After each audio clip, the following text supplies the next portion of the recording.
Welcome to The Explainer. We're all about making complex stuff simple and actionable. And today, we're talking about the very first thing you need to do when you spin up a new AWS account. We're going to get it locked down tight with IAM. All right, so let's get right into it. You might think the first step is to start launching servers or playing with cool new services, right? But nope. The very first thing you have to do is put on your security hat. See, when you sign up for AWS with your email address, you're not just making a regular old login. What you've actually created is something called the root user. And you gotta understand, this isn't just any user. This is the master key to your entire digital kingdom. It can literally open any door, no questions asked. And when I say absolute power, I mean absolute. This root user can do everything. Create things, delete things, change your credit card info. It can even shut down the entire account. So yeah, with great power comes, you know the rest, a huge responsibility.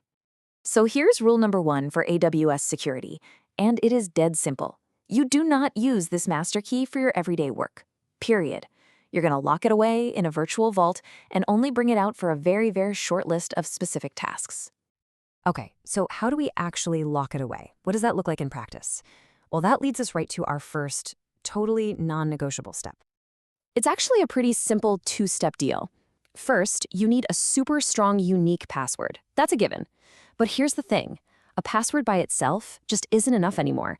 That's where step 2 comes in, adding a second lock on the door. We're talking about multi-factor authentication, or MFA. You do these 2 things, and your account's security level just goes through the roof. So why is MFA such a game changer? Well, think about it. It means that even if someone somehow steals your password, they're still stuck. They can't get into your account because they don't have that second piece of the puzzle, that physical thing, like your phone or a little hardware key. It's such a simple idea, but man, the security payoff is just massive. And, this isn't just a nice-to-have or a friendly tip from AWS anymore. They're taking it so seriously that it's now a hard requirement. You've got 35 days to set up MFA on a new root account.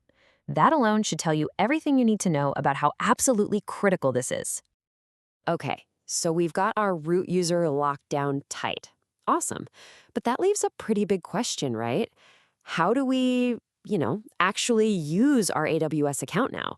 How are you and your team supposed to get work done every day? All right, this next part might actually surprise you. The modern best practice answer is you generally want to avoid creating traditional IAM users for people. I know, right? Instead, the way to go is using a service like AWS IAM Identity Center. Just think of it like a central hub, a single front door that all your users go through. It then hands them temporary keys that expire, letting them do their work safely. And this really lays out the why perfectly. You see, the modern way, on the left, it's all about security and being able to scale. Those temporary credentials just, poof, they expire. That massively cuts down your risk if one ever gets leaked. It's all managed in one place, super easy to keep an eye on. Now that old school approach on the right, with those permanent keys that live forever, that becomes a total nightmare to manage and a huge security hole just waiting to happen as your team gets bigger.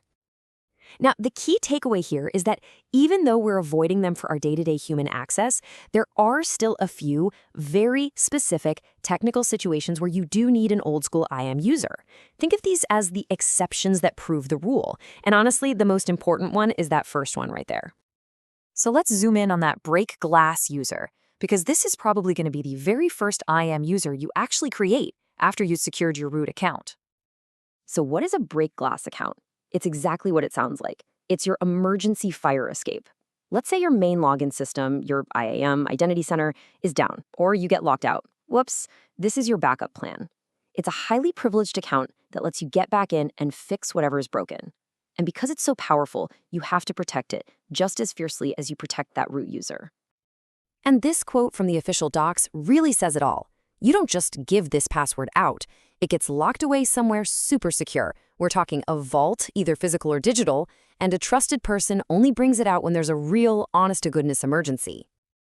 Okay, so we've figured out how to create users. Now we need to talk about the guiding philosophy for how much power to give them. And this might be the single most important security concept you'll ever learn for the cloud. It's called the principle of least privilege, and it's a simple idea. You only grant the absolute minimum permissions that a person or a service needs to do its job. nothing more. So your web server, it doesn't need to touch your billing info. Your data analyst, they definitely shouldn't be able to delete your entire network. This idea, it's the absolute foundation of a secure cloud environment. But that's the million-dollar question, isn't it? Least privilege sounds great on paper, but how in the world do you figure out what the minimum permissions actually are? It can feel like guesswork. The good news is, AWS doesn't just leave you hanging. They give you some really powerful tools to help you figure it out. This is where it gets really cool. Instead of just guessing, you can look at what permissions a user or a role has actually used over time. And then, and this is the best part, you can use a tool called IAM Access Analyzer to look at that activity log and automatically generate a perfectly tailored, super specific policy for you. It takes the guesswork out of it. It's a data-driven way to shrink route permissions to exactly what's needed. And that's really the question you should be asking yourself constantly. Are our permissions as tight as they can be? Look, locking down your root user is that crucial first step, but practicing least privilege? That's the ongoing work, the discipline that keeps your whole digital kingdom safe as it gets bigger and more complex. Because at the end of the day, cloud security isn't a one-and-done task. It's a mindset. It's a constant practice. Thanks so much for tuning in.